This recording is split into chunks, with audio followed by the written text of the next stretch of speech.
কিছু ভালোবাসা থাকে যেগুলো কখনো শেষ হয় না, কিন্তু ভাগ্য তাদের একসাথে থাকতে দেয় না। একটা মেয়ে, একটা ছেলে, আর তাদের মাঝখানে দাঁড়িয়ে থাকা নিষ্ঠুর বাস্তবতা। ভালোবাসা ছিল সত্যি, প্রতিশ্রুতি ছিল অটুট, তবুও একদিন সেই ভালোবাসাকেই নির্বাসনে যেতে হলো। কেন ভেঙে গেল তাদের স্বপ্ন? কোন ভুলে দূরে সরে গেল দুইটা হৃদয়? আর সেই বিচ্ছেদের পর তাদের জীবনে কি ঘটেছিল? আজকের গল্প প্রেমের নির্বাসন, একটা ভালোবাসার গল্প যেখানে আছে স্বপ্ন, ত্যাগ আর হৃদয় ভাঙার কষ্ট। তাই গল্পটা শুরু করার আগে আপনাদের কাছে ছোট্ট একটা অনুরোধ, ভিডিওটা যদি ভালো লাগে অবশ্যই লাইক করবেন, আর এমন গল্প আরও শুনতে চ্যানেলটা সাবস্ক্রাইব করে পাশে থাকবেন। চলুন তাহলে শুরু করা যাক। প্রেমের নির্বাসন, পর্ব নাম্বার 6। না চড় থাপ্পড় খায়। রোদ্দুরও উঠে দাঁড়ালো, সমান তেজ নিয়ে বলল, খেলে খাবো, তবু অন্যায়ের পক্ষে নাই। আপনি অস্বীকার করতে পারবেন বাইরে আপনার আরেকটা সংসার নেই? উমেদ মির্জা স্তব্ধ ঘরের প্রতিটি সদস্য। এমনকি ঘরের প্রতিটি সদস্য নিঃশ্বাস নিতে ভুলে গেছে যেন। হাঁ করে চেয়ে একবার ওসমান মির্জার রক্তাভ মুখখানা দেখছে, আরেকবার রোদ্দুরের ছোঁড়া প্রতিটি বিষ বাক্যবান গিলছে। কি ভীষণ বাজে আর অস্বস্তিকর পরিবেশ। ওসমান মির্জা হতবিভল হয়ে পড়েছেন, রাগে ক্রোধে অন্ধ হয়ে শূন্যতা বোধ করছেন। এ বাহির কারো জানার কথা নয় বাইরে তার কি আছে না আছে। এই ছেলে জানল কিভাবে? বিচ্ছুর বাচ্চা, মাটি খুঁড়েও সব বের করে ফেলে। মনে মনে বিড়বিড় করেন তিনি। দাঁত কিড়মিড় করে জানান দিচ্ছেন নেহাত সামনে বড় ভাই আছে বলেই আদবের সঙ্গে এখনও মুখে কুলু পেটে রেখেছেন তিনি, নইলে রোদ্দুরকে বুঝিয়ে দিতেন কোথায় কি কিভাবে বলতে হয়। রোদ্দুর বাবার দিকে তাকালো, চোখে চোখ রেখে স্পষ্ট গলায় বলল, তোমরা তাকে খুব ভালো মানুষ মনে করো।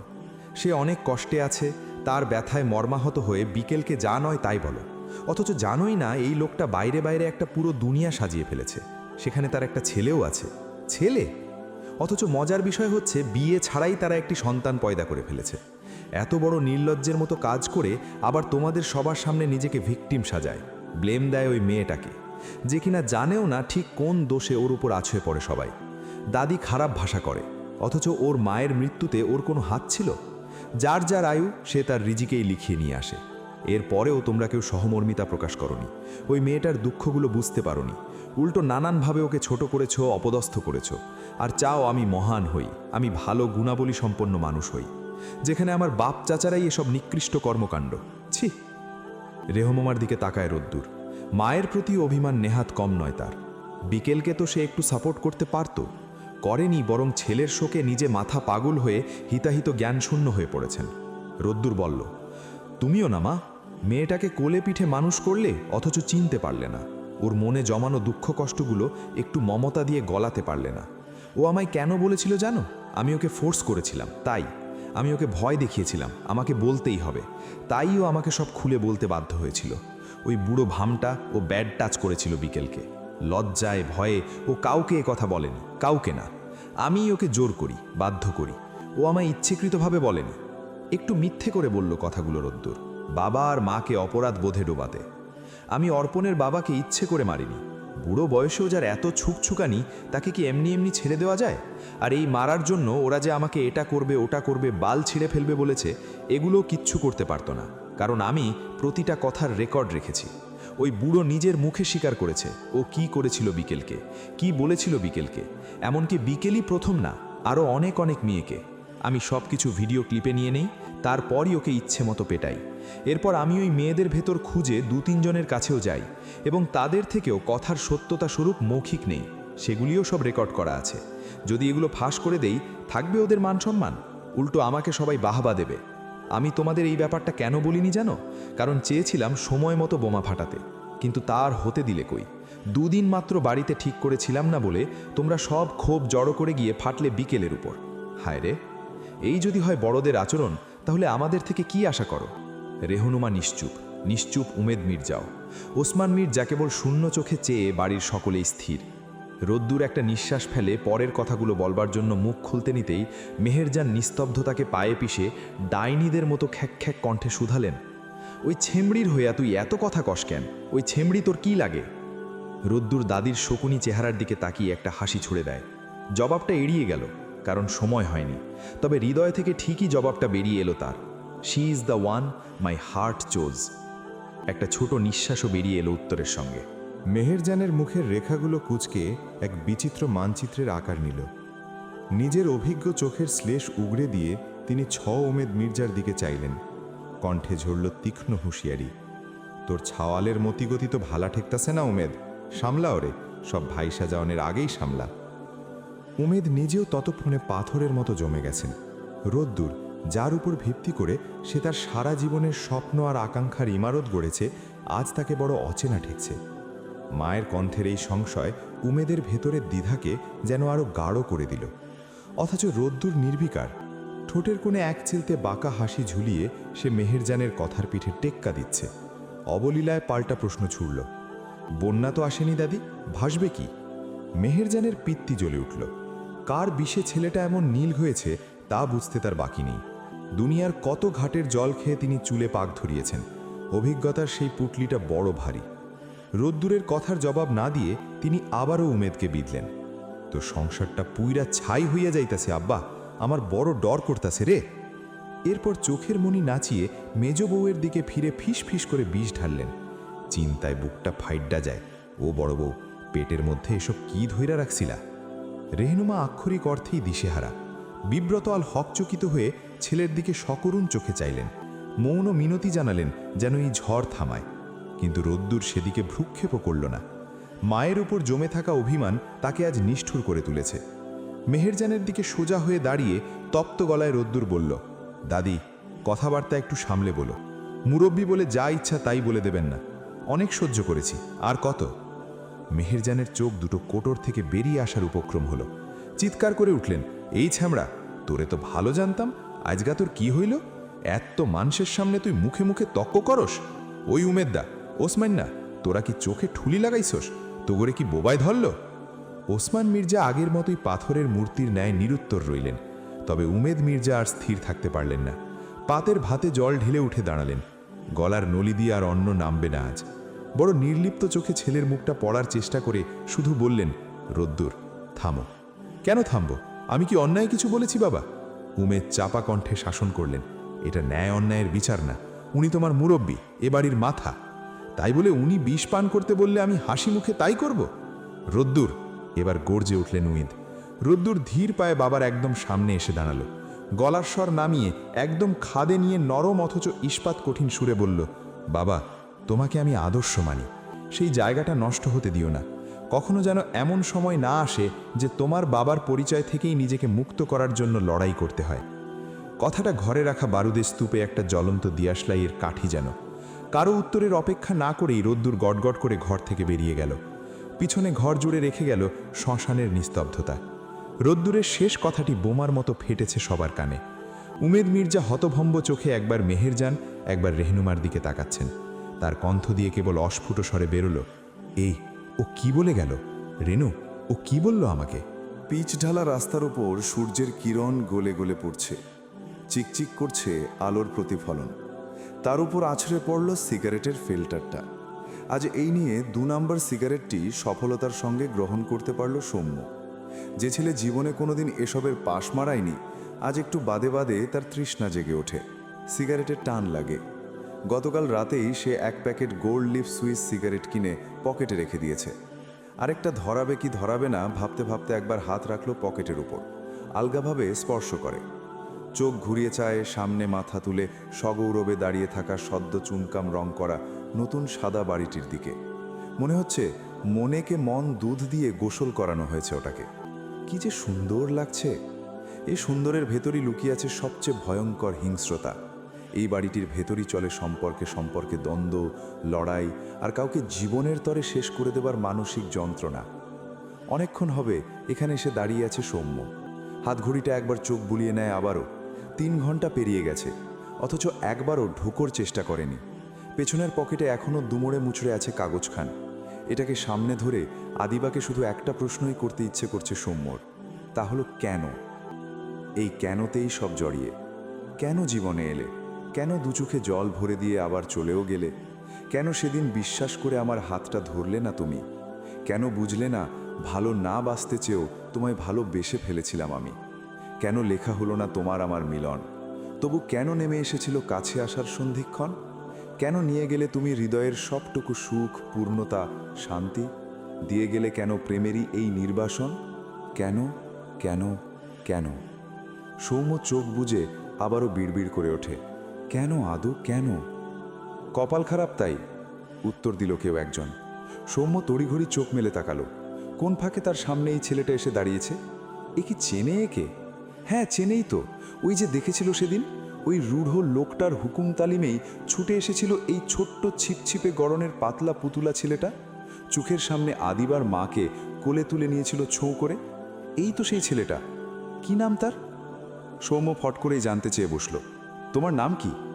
বিব্রত হয় আসিফ, অথচ ভেবেছিল বিব্রত হবে সামনে দাঁড়ানো মানুষটা। সত্যি ভীষণ অন্যরকম সৌম্য। ঝড় বয়ে যাচ্ছে, বোঝা যায় না বোঝালেও তবু কেমন এক শান্ত ভাবও ভর করে আছে ওর ওপর। আসিফ ঝেড়ে কাশে, জবাব দেয় বিনয়ের সঙ্গে, আমি আসিফ, আসিফ রহমান, দুর্ভাগ্যবশত এ বাড়ির ছেলে। সৌম্য ভুয়োকুচকে জানতে চায়, দুর্ভাগ্যবশত বললে কেন? দুর্ভাগ্যই তাই বলেই হাসল ছেলেটা। তারপর ঘাড় ফিরিয়ে ভীষণ আতঙ্কিত চোখে একবার তাকালো মাথা উঁচি করে দাঁড়িয়ে থাকা ওই বাড়িটির পানে। আবার ফিরল। সৌম্যর চোখে চোখ রেখে গলার কণ্ঠস্বর খাদে নামিয়ে ফিসফিসালো, চলুন। কোথায়? সৌম্য একটু অবাকই। আসিফ ওর হাতটা টেনে ধরে, চলুন না প্লিজ। তারপর সাহস খাটিয়ে নিজেই টেনে নিয়ে চলে। সৌম্য অবাক হলেও শুধায় না কিছু। চুপচাপ একবার বাড়িটার নির্লিপ্ত দাঁড়িয়ে থাকার ভঙ্গিটাকে গিলে খেয়ে এগিয়ে চলে অজানার উদ্দেশ্যে। দিনের তৃতীয় সিগারেটটা ধরালো সৌম্য, কয়েক টান দিয়েই ফেলে দিল। পায়ের তলায় জুতোর নিচে পিষল জ্বলে থাকা ফিল্টারটা। নিজেই নিজের পরিবর্তনে কেমন বিমূঢ় হওয়া পড়ছে। আদিবা তাকে কতখানি প্রভাবিত করে ফেলেছে। আসিফ পাশেই চুপ করে বসে দাঁড়িয়ে থাকা মানুষটার মনের অশান্তি দেখছে আর সাজিয়ে নিচ্ছে যা বলতেই এখানে এসেছে ওরা। আছে একটা খোলামেলা মাঠের পার্শ্ববর্তী বটগাছের নিচে বাঁধানো বেঞ্চির ওপর। রোদের তাপ কমছে, বিকেলের দিকে এগোচ্ছে সময়। কুয়াশার পাতলা চাদর মাকড়সার জালের ন্যায় থাবা বসাচ্ছে চারদিকে, খুব ধীরে। আর ঘণ্টাখানেক পরেই ঠান্ডা হাওয়া বইবে। সৌম্য হঠাৎ খেয়াল করে আসিফকে এভাবে তাকিয়ে থাকতে দেখে একটু অপ্রস্তুত হয়। পাশে এসে বসে পড়ে ধপ করে। অস্ফুটে বলে ওঠে, সরি। আসিফ সে কথার ধার ধারে না, বরং পাল্টা প্রশ্নে জর্জরিত করে আসিফকে, আপনি নাকি সিগারেট বিড়ি কিছুই খান না? সৌম্য ওর দিকে প্রশ্নবিদ্ধ চোখে তাকালে আসিফ পুনরায় বলে ওঠে, আদিবা আপি বলেছে আমাকে আপনার মধ্যে নেশা পানি বা অন্য কিছুই নেই, তাই জানতে চাওয়া। ওহ, সৌম্য মুখ কালো করল। নতুন বলতে পারো। আচ্ছা, যেন সবটা বুঝে নিল আসিফ। কিছু সেকেন্ড মৌনতাকে গ্রহণ করে বলে উঠল ফের, আপনাকে এখানে এভাবে টেনে তো আনলাম, আসলে কি যে বলবো সেটাই বুঝতে পারছি না। সৌম্য অবাক হয়, একই সঙ্গে বিরক্ত, একটু রেগেই উঠল যেন। কণ্ঠের স্বরে কাঠিন্য জুগিয়ে বলল, আমার হাতে এত সময় নেই, যা বলতে চাও বলো, তারপর আমি চলে যাব। কোথায়? ফট করে মুখ দিয়ে প্রশ্নখানা বেরোতেই গিলে নিল আসিফ। সরি, অযাচিত কথা বলে ফেলছি। আসলে বলার মতো কিছু নেই, আবার অনেক কিছুই আছে। মানে? সইটা আপু মন থেকে করেনি। সৌম্য কেমন জমে গেল কথাটা শোনা মাত্রই। পরপর কঠিন হয়ে গেল মুখটা ওর। খুব অভিমানে আওড়ায় পরের কথাগুলি। ভালো, জোর করে করিয়েছে এটাই তো বোঝাতে চাও। খুব ভালো, যে বলিও তার কাজে আমি বাহবা দিয়েছি। আসিফ বলল, আপনি তার উপর রেগে আছেন আমি যা। সৌম্য নিজের দিকে কথা টেনে নেয়। না না, রাগ করার মতো কিছু করেনি নাকি? কি ভালো কাজ তার, আমার জীবনটাকে এত সুন্দর মোড়ে এনে দাঁড় করিয়ে দিয়েছে যে আমি। সৌমন ইচ্ছে করে টেনে টুনে সবগুলি দাঁত বের করে হাসে। দেখো না, আমার হাসি ধরে না মুখে, পারলে এত হাসি আলমারিতে তুলে রাখতাম। পর মুহূর্তেই দাঁত খিচিয়ে একরাশ বিরক্তিতে উচ্চারণ করে, যত্ত সব। আসিফ ছোট করে একটা নিঃশ্বাস টেনে নিল। থমধরা কণ্ঠে পরবর্তী আলাপ চালালো, ইটস ফাইন, আপনার রেগে থাকাটাই স্বাভাবিক। অন্য কেউ হলেও একই অনুভূতি প্রকাশ করত। তবে আপু চায় আপনি তাকে প্রতারক হিসেবেই জানেন। আর আমি চাই আপনি জেনে রাখুন, আদিবা নামের মেয়েটা সত্যিকার অর্থেই আপনাকে ভালোবেসে ক্ষয়ে গেছে, একটা নিঃসঙ্গ একাকী তারার ন্যায়। মুখ তোলে আসিফ। সৌম্য চেয়েই ছিল। দুজনের চোখে চোখ পড়তেই সৌম্যকে কেমন শুকনো দেখালো। আপু আপনাকে সত্যি ভালোবাসে, খুব। আমি আমার পরিবারে কাউকে কারোর জন্য এত ডেসপারেট হতে দেখিনি। সেদিন আপু বোকার ন্যায় হয়ে গিয়েছিল। একদিকে চাচির ওই রকম অসুস্থতার নাটক, আরেকদিকে চাচার রাগী দৃষ্টি আর ত্যায্য করে দেওয়ার কথা শুনে। এক মিনিট, কিসের নাটক? অসুস্থতার নাটক। উনি মাথা ঘুরে পড়ে যাননি, বরং নাটক করেছিলেন যেন আদিবা আপু দুর্বল হয়ে পড়ে। আর হলো তাই। সৌম্য নির্বাক, রা নেই মুখে। এত বড় ছলচাতুরি করতে পারে, তাও কিনা কোনো পরিবার? বিশ্বাস করাটা কষ্টকর তার জন্য। আসিফ বলে চলে, আপনি চেনেন না এদের। আমার পরিবার হয়েছে তাতে কি? এরা সব পারে, সব। বিশ্বাস করুন, সব। এরা নিজেদের স্বার্থ ছাড়া আর কিচ্ছু বোঝে না। আপনারা চলে যাওয়ার সাথে সাথে আপুকে এক ঘরে আটকে দেয়। এরপর উনি অনেক চেয়েও আপনার সাথে যোগাযোগ করতে পারেনি। আমার মাধ্যমে চিঠিও পাঠাতে চেয়েছিল, পারিনি। এমনকি এই ডিভোর্স পেপারে সই করে পাঠানো, এটাও তাদের কারসাজি। তবে আপু ডিভোর্সটা আরও একটা কারণে দিয়েছে। উনি চায় আপনি এগিয়ে যান। যা ক্ষতি হয়েছে তার ক্ষতিপূরণ দেওয়ার সাধ্য তার নেই, তবে আপনি যেন আর আটকে না থাকেন, থেমে না যান, এটা চাইতেই আপু সই করে। আপনি রাগ জেদ থেকে হলেও আগাবেন জীবনে, এই ভেবে।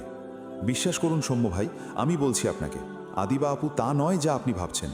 সেদিন আপুর জায়গায় নিজেকে কল্পনা করুন, তাহলেই বুঝবেন পরিবার আর প্রিয় মানুষটার মাঝখানে যে কোনো একজনকে চুজ করে নেওয়া কতটা কঠিন। আপু ভাবেওনি এত কিছু হবে, বরং বিয়ে হলে তো মেনেই নেয়, এমনটা ভেবেই অত জোর জার করে আপনাকে বিয়ে করেছিল। যদি জানতো তার পাথর হৃদয়ের বাবাকে গলানো যাবে না কোনো মতেই, তবে আপনার জীবনটা তছনছ করতো না। ঠিকমতো খায় না, ঘুমায় না, কাঁদতে কাঁদতে নিজেকে কেমন যে করে ফেলেছে, আপনি না দেখলে বিশ্বাস করতে পারবেন না। আপু জ্যান্ত নির্বাসন নিয়েছে। আসিফ কেঁদে ফেলে হঠাৎ করেই। সৌম্য নড়চড়ও ভুলে গেছে যেন, সময় থমকে আটকে আছে এখানেই। কি এক পাথর সরে যাচ্ছে হৃদয়ের উপর থেকে, অভিমানের পারদ নেমে শূন্যের কোঠায়। আসিফকে সান্ত্বনা স্বরূপ কিছু যে বলবে তাও মাথায় থাকে না তার। বারবার আদিবার মুখটা মনে পড়ে, ছোট্ট একটুখানি পান পাতার মতোই, থুতনিতে আপেক কাটা খাঁজ, তার ঠিক বাম পাশেই একটা ছোট্ট তিল, কালো কুচকুচে, কি সুন্দর দেখায়। সৌম্য বুক ভরে শ্বাস টেনে নেয়। আসিফ নিজেকে সামলে নিয়েছে, দু চোখের কোণে মুছে নিতে নিতে বলে ওঠে ফের, চোখের সামনে এসব আর সহ্য হচ্ছে না। তাই যখন আপনাকে বাড়ির সামনে দেখতে পেয়েছি, এক মুহূর্ত কাল বিলম্ব না করে চলে এসেছি। প্রেম ভালোবাসা কি জিনিস আমি জানা নেই, আমার জানা নেই। তবে এখন বুঝতে পারছি, প্রেম ভালোবাসায় পৃথিবী টিকে থাকে বিশ্বাসে। যার জীবনে ভঙ্গ হয় এগুলো, তার জন্য পৃথিবীটা নরক সমান। আর আমি চাই না ওর জীবনটায় জাহান্নাম নেমে আসুক। এমনিতেই কম তো পাচ্ছে না, এবার একটু ভালোবাসা ওরও পাওয়া উচিত। আসিফ সৌম্যের হাত জোড়া মুঠোয় চেপে ধরে। সৌম্য ভাইয়া, অনুনয়ের সুর তুলে বলে, ও আপনার বউ, আপনার বিয়ে করা স্ত্রী। যদি মনে হয় একথা ধ্রুব সত্য, তবে নিয়ে যান ওকে, সব কিছুর বিনিময়, সব ভেঙে, সব ছেড়ে ছড়ে। ভালোবাসার চেয়ে বড় শক্তি এ পৃথিবীতে আর কিচ্ছু নেই, হতেই পারে না। আপনি পারবেন না? যত দুঃখ কষ্ট বিষাদের মেঘ উড়ে এসে জুড়েছে ওর আকাশটায়, আপনি সেখানে বৃষ্টি হয়ে ঝরে পড়বেন? পারবেন না সৌম্য ভাইয়া, বলুন। উত্তর দিতে পারে না সৌম্য। আসিফ আরও গাঢ় হয়, কণ্ঠের ঔদ্ধত্য প্রকট করে বলতে থাকে, আর আপনি নামক বৃষ্টি ভিজে আমার বোনের যত দুঃখ কষ্ট যাতনা সব ধুয়ে মুছে সাফ হবে। ফুটে উঠবে রঙিন রামধনু, একটা নির্মল আকাশ। আমি ওকে বলবো আমার বোনকে, আরেকটু অপেক্ষা কর, ঝড়ের অবসান হলো বলে। বলুন না ভাইয়া, বলবো? বলো। আমি রামধনুর 7 রঙের উজ্জ্বলতা এখনই দেখতে পাচ্ছি। ওই তো আকাশ জুড়ে কিসের যেন দামামা বাজে, আমাদের বিজয়ের বুঝি। উবু হয়ে শুয়ে আছে বিকেল, গায়ের ওপর কম্বল টানা, পা দুটো তবু বেরিয়ে, চোখের সামনে বই মেলে ধরা। যদিও পড়ার পটাও মাথায় ঢুকছে না তার। একটা হাঁসফাঁস করা খারাপ লাগা কাজ করছে হৃদয়। রোদ্দুরের কথাগুলো ছাড়া ছাড়াভাবে শুনেছে সেও। চিৎকার চেঁচামেচির আওয়াজ তার কান অবধিও এসেছিল তখন। বিকেল দৌড়ে গিয়ে সিঁড়ি ধরে দাঁড়িয়েছিল, কান পেতে যতটুকু শোনা যায় শুনেছে, আর তা থেকেই হতবাক হয়ে আছে সে এখনও। সবচেয়ে বেশি আশ্চর্যজনক লেগেছে রোদ্দুরের তার পক্ষ ধরে ডিফেন্ড করাটা। এ বাড়ির কেউ যা করেনি, কেউ তাকে বোঝেনি, তার অনুভূতিগুলোর পাত্তা দেয়নি, মর্যাদা শূন্য রেখেছে। অথচ যে মানুষটাকে সে রাক্ষস হিসেবেই জানত আপাদমস্তক, সে আজ তার হয়ে প্রতিবাদী কণ্ঠস্বর তুলেছে।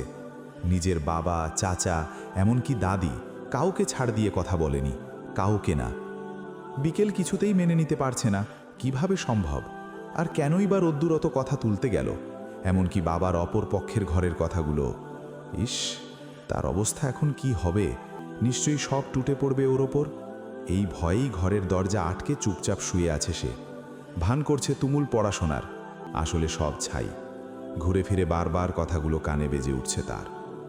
এমনই সময় দরজায় আওয়াজ হলো। বিকেল ঘাবড়ে উঠে বসল চটপট করে, ভ্রু জোড়া কুঁচকে গেছে ইতিমধ্যেই। কে এলো? ওপাশ থেকে ভেসে এলো তৃপ্তির গলার স্বর। কিরে, দিন দুপুরে দরজা আটকে রেখেছিস কেন? বিকেল স্বস্তি ফিরে পায়। খুলছি বলে উঠে আসে ঝটপট। দৌড় মেলতেই তৃপ্তি দীপ্র স্বস্তির দলটা ঢোকে। আজ সঙ্গে মিশিও আছে। চিরচেনা মুখ, গম্ভীর চেহারা তার। বিকেল একটু হেসেই ওঠে। আরে বাপরে, তুই?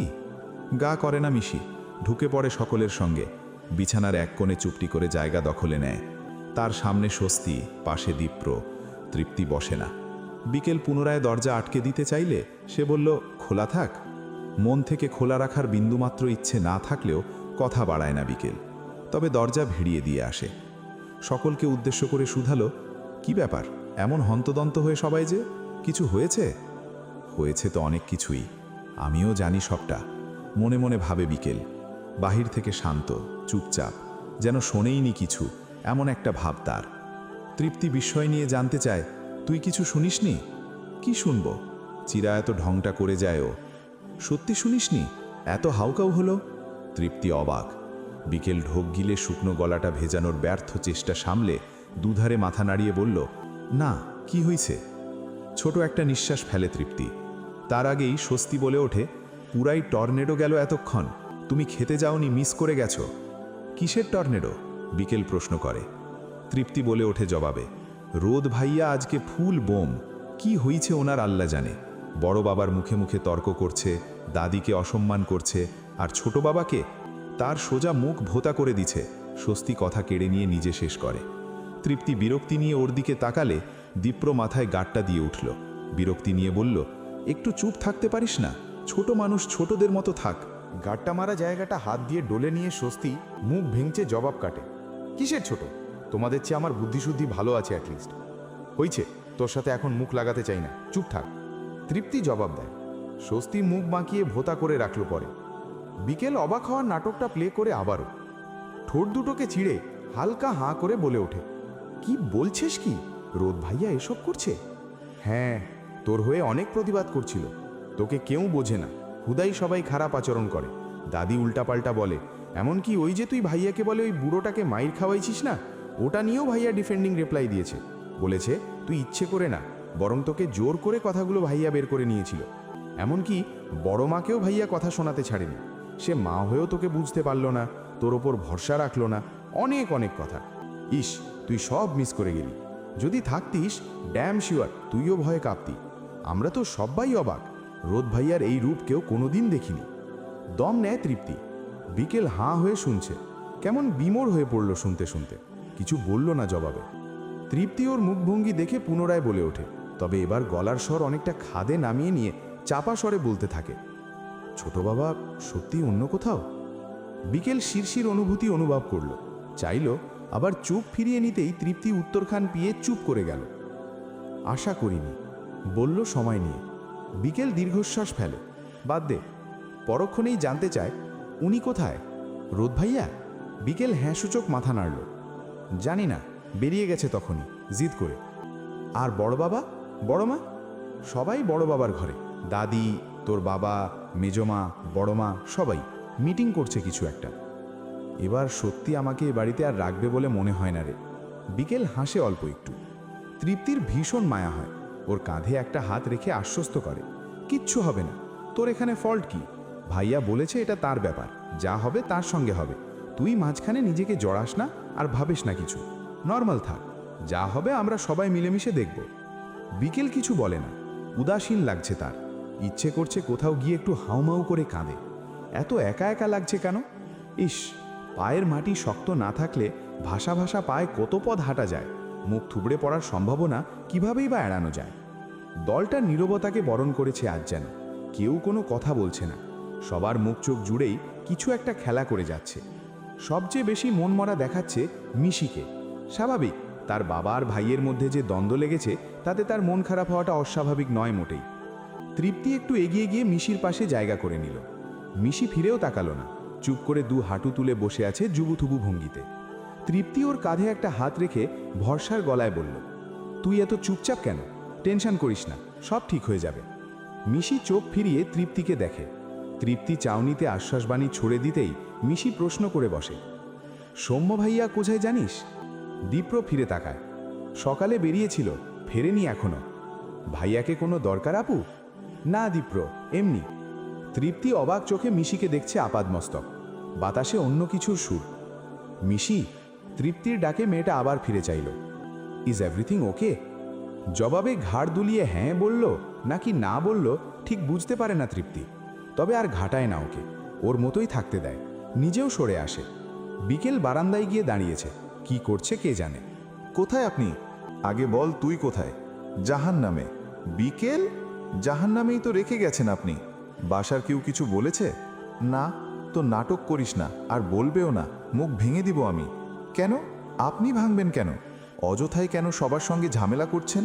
অযথা? তোকে যা নয় তাই শোনায়, আর তুই সেসব শুনে কান্নাকাটি করিস। এগুলো অযথা? শোনালে আমায় শোনায়, আপনার কি তাতে? আপনি কেন এত ডিফেন্ড করছেন রোদ ভাইয়া? এবারে ওপাশ থেকে সঙ্গে সঙ্গে রিপ্লাই এলো না, বরং মেসেজটা সিন হয়ে রইল। রোদ্দুরকে অনলাইনও দেখাচ্ছে, তবু 1 মিনিট, 2 মিনিট, 3 মিনিট কেটে যায়, রিপ্লাই আসে না। অস্থির হয়ে বিকেলই আবার আঙুল চালালো। ফটফট করে লিখে, কি হলো, উত্তর দিচ্ছেন না কেন? বলুন, কেন আমার হয়ে আপনার এত লড়াই করতে হবে? আমি তো আপনাকে বলিনি এত বুঝতে, আমার পাশে দাঁড়াতে। মেসেজটা সিন হয়, জবাব আসে, তবে এ কথার প্রেক্ষিতে নয়, বরং উল্টো প্রশ্ন লেখে ছেলেটা। আমাকে আপনি আপনি করছিস কোন দুঃখে? মেজাজ খিচে যায় বিকেলের। কিবোর্ডে ঝড় তুলে টাইপিং চালায় আবারও। কথা না পেঁচিয়ে উত্তর দিন। কিসের উত্তর? তুই কে যে এত কৈফিয়ত দিতে যাব তোকে? আমি কেউ নই? একদম না। তবে আমার হয়ে এত যুদ্ধ কেন? কারণ লড়াই ছাড়া কিছু পাওয়ায় আনন্দ নেই। কিসের লড়াই, কিসের পাওয়া, কিসের আনন্দ? ভ্রু কুঁচকে উঠে বিকেলের। ওপাশ থেকে কল উঠে এলো এবারে। একবার পাশ ফিরে চেয়ে দেখে ফোনটা কানে তুলে নেয়। ধীর স্থির গলায় বলে, হ্যালো। রোদ্দুর জবাব দিল না সঙ্গে সঙ্গেই। কি ভীষণ আরাম লাগছে ওর। মনের যত ক্লান্তি, যাতনা, দুঃসহ কামরানি ছিল, সব নেমে গেছে ওই একটা হ্যালোতেই। কোথায় একটা পড়েছিল, ভালোবাসার মানুষটি হয় প্রিয় অসুখ, আবার সব সুখ। আজ বুঝল কথাখানের মানে কতখানি। জবাব না পেয়ে বিকেল আবারও শুধালো, ও হ্যালো, শুনছি। শান্ত স্বর ছেলেটার। বিকেল থম ধরা গলায় শুধালো, আপনি এমন কেন? কেমন? একটু থেমে ছোট একটা নিঃশ্বাস ছেড়ে বলল, জানি না। হাসল ছেলেটা, চঞ্চল হাসি। বিকেল শুনতে না পেলেও বুঝল ওপাশের মানুষটার ঠোঁট চিরে এক ফালি সূক্ষ্ম হাসি ফুটে উঠেছে। অদ্ভুতভাবে ওর ঠোঁটেও হাসি ফুটল। বিকেল টেনে টেনে ডাকল রোদ্দুর। বিকেলও অস্ফুটে সাড়া প্রদানে বলে ওঠে, হুঁ, তোর মুখ থেকে আপনি শুনতে বেশ লাগে জানিস। তাহলে অমন বকা দেন কেন, ধমকান কেন? তুই বুঝবি না? হই হই করে উঠল বিকেল। কেন বুঝবো না? আমি বড় হয়ে গেছি। কচু হয়েছিস, হলে আজ আমার কথাগুলি তুই বলতি। পারিস তো চোখের ট্যাপ খুলে বুক ভেজানো খালি। অপমান করলে? না, ইনসাল্ট করলাম। বিকেল কথা বলল না কিছু। ওপাশ থেকে হাসল ছেলেটা। মনের দর্পণে দেখে নিল কেমন রাগে চোখ মুখ ফুলিয়ে রেখেছে মেয়েটা, কি ভীষণ অসহায় দেখাচ্ছে তাকে, যেন এক্ষুনি বর্ষণ নামবে অবিরাম ধারায়। তারপর আবার ডাকল টানা সুরে, বিকেল। বিকেলও এবার অনুকরণ করে বলল, কি? রোদ্দুরও টেনে টেনে শুধালো, চল যাই। বিকেলও কপি করে বলে, কোথায়? যেখানে তুই আর আমি ছাড়া কেউ নাই। কেন? কারণ আমি তোকে ভালো রাখতে চাই, আর ভালোবাসতে চাই। কথাটা হৃদয় থেকে উচ্চারিত হলেও মুখ ফুটে বেরিয়ে এলো না। একটা জড়তায় আটকে গেল। সময় কি এখনো হয়নি? কবে হবে? রোদ্দুর নিজেও জানে না ঠিক। তবে যেদিন জড়তাহীনভাবে উচ্চারণ করতে পারবে, আমি তোমায় ভালোবাসি, সেদিন সময় হবে। সময়ই চুজ করে নেবে কাছের আসার সন্ধিক্ষণ নাকি প্রেমের নির্বাসন। কার সাথে কথা বলছিস? হঠাৎ করেই ভূতের ন্যায় উদয় হলো তৃপ্তি। বিকেল চমকে ওঠে। হারিয়ে গেছিল সময়ের স্রোতে কোথাও একটা, যেখানে দিগন্ত মিশে রামধনুদের সীমানায়। সঙ্গে সঙ্গে ফোনটা কান থেকে নামিয়ে নর্মাল হওয়ার চেষ্টা করে জানায়, কারো সাথে না। কানে ধরেছিলি? তৃপ্তি ফের জানতে চায়। বিকেল অপ্রস্তুত হেসে ওঠে, এমনি একটা রিলসের ভয়েস শুনছিলাম। আচ্ছা, বোধহয় বিশ্বাস করল, বোধহয় করল না। তবে একটা হাত কাঁধে রেখে পরে বলে, বাড়িতে এক ফোঁটা শান্তি নেই। ফুপুর ঘরে, বড় মায়ের ঘরে, ছোট বাবার ঘরে, সবার ঘরেই ঝামেলা। কারোটা চেয়ে কারোটা ছোট না। এর মধ্যে আবার এমন কিছুতে জড়াস না যেটায় আলগা সুতোর পুরোটাই ছিঁড়ে পড়ে। আই হোপ তুই বুঝেছিস। বিকেল জবাব দেয় না। আস্তে করে ফোনটা কাটে এক আঙুল দিয়ে চাপ দিয়ে। সামনে তাকালো। বিস্তীর্ণ খোলা আকাশটা কি ভীষণ সুন্দর লাগছে। কি আছে কপালে জানা নেই ওর। তবু মাঝে মাঝে মনে হয় এই আকাশটা একা দেখার চাইতে কারো কাঁধে মাথা রেখে দেখার মধ্যে সুখ অন্য, আনন্দ অন্য। তবে সেই কেউটা কে তাও বুঝি বিকেলের জানা নেই, নাকি অবচেতন হৃদয় জানে? বড়দের এই দীর্ঘ বৈঠক যেন শেষ হতেই চায় না। তর্কের পিঠে জমে ওঠে পাল্টা তর্ক, স্মৃতির ধুলো ঝেড়ে উঠে আসে পুরনো তিক্ততা, তার সাথে যোগ হয় নতুন ক্ষোভ। ঘরের থমথমে পরিবেশটা ক্রমশ গুমট থেকে গুমটতর হতে থাকে। ওসমান মির্জা নিজেকে ডিফেন্ড করার মতো জুৎসই কোনো যুক্তি খুঁজে পাচ্ছেন না। অসহায়ভাবে কেবল আওড়ে চলেন, আমার কি জীবন নেই? আমার কি একটা সুন্দর সংসার করার অধিকার নেই? তার এই আর্তনাদে উমেদ মির্জা আরও ক্ষিপ্ত হয়ে ওঠেন। চড়া গলায় শুধন, কে বলছে নেই? আলবাত আছে, কিন্তু সবটা এভাবে লুকিয়ে রাখলি কেন? আগে বললে কি আমরা মেনে নিতাম না ছোট? কিন্তু সবাই তো ব্লেম করতেও ছাড়তে না, এই যেমন এখন করছো। ওসমানের কণ্ঠে জমে থাকা অভিমান ঝরে পড়ে। তখন সবাই বলতে, অন্তত মেয়েটার মুখের দিকে তাকিয়ে হলেও নিজের সব শখ আহ্লাদ আর ইচ্ছেগুলো বিসর্জন দেওয়া উচিত ছিল আমার। উমেদ মির্জা এই কথার কোনো প্রত্যুত্তর খুঁজে পেলেন না। তবে মেহেরজান যেন ছেলের এই লুকোছাপায় কোনো দোষই দেখছেন না, বরং তার হাবভাব এমন যে ওসমান যা করেছে একদম ঠিক করেছে। মনে মনে বলছেন, ওই কপালপুরীর জন্যে কে বসে থাকে? বউ মরেছে কত আগে, ছেলেটা কি এভাবেই একা একা জীবন পার করে দেবে নাকি? তিনি মুখ বাঁকিয়ে বিষোদ্গার করতে থাকেন, সব ওই অলক্ষীর জন্মের দোষ। জন্ম দিয়েই আমার পোলার জীবনটা তামা তামা করে দিছে। এখন এই বংশের আরও অনেকের জীবন খাইতে উঠে পড়ে লাগছে। আর এই ছোবলে তোমার পোলাও পড়ে গেছে উমেদ, তারে সামলাও। একটু বিরতি দিয়ে তীক্ষ্ণ কটাক্ষ করে উঠলেন, তয়েব মনে হয় না সামলানোর মতো আর কিছু বাকি আছে। মায়ের কথায় উমেদ মির্জার কান ভারী হয়। রাগে আর ক্ষোভে তিনি হিতাহীন জ্ঞানশূন্য প্রায়। সেই কোন কাল আগে তিনি রোদ্দুরের জন্য একটা কথা দিয়েছিলেন, আজ যদি সেই কথার বরখেলাপ হয় তবে তিনি সেটা এমনি এমনি ছেড়ে দেবেন না। উমেদ মির্জা কেবল মির্জা বংশের বড় সন্তানই নন, এই বাড়ির অঘোষিত প্রধান কর্তা। তার কথার যদি আজ দাম না থাকে তবে তার সম্মান আর রইল কোথায়? নিজে তিল তিল করে অর্জিত সম্মান নিয়ে তিনি কাউকে ছিনিমিনি খেলতে দেবেন না, কিছুতেই না। হাতের মুঠো শক্ত করে ওসমানের দিকে স্থির দৃষ্টিতে চেয়ে শুধালেন, এখন কি করবি? ওসমান মাথা নিচু করে সব ভার ছেড়ে দিলেন বড় ভাইয়ের উপর। নিরুত্তপ কণ্ঠে বললেন, তুমি যা বলো ভাই। উমেদ মির্জা মুহূর্তেই কঠোর এক সিদ্ধান্ত নিয়ে নিলেন। ঘোষণা করলেন, ওদের নিয়ে আয় এখানে, তোর সংসার গুছিয়ে নে, আর আমি বিকেলের জন্য পাত্র দেখছি। এ কথায় ওসমান যেন হাতে আকাশের চাঁদ পেলেন, কিন্তু শোনা মাত্র শিউরে উঠলেন রেহনুমা। কম্পিত কণ্ঠে আমতা আমতা করে কিছু বলতে চাইলেন, কিন্তু তার কথা শেষ হবার আগেই হাত উঁচিয়ে থামিয়ে দিলেন উমেদ। গুরুগম্ভীর কণ্ঠে সতর্ক করে দিলেন, তুমি এর মাঝখানে আসবে না রেনু। সব বাদ দিয়ে এখন নিজের সংসারে মন দাও। যদি তোমার তরফ থেকে এক বিন্দু গাফিলতি পাই তবে ভুলে যাব তুমি এ বাড়ির কেউ নও, এমনকি আমারও কেউ নও। রেহনুমা এক নিমেষে চুপসে গেলেন।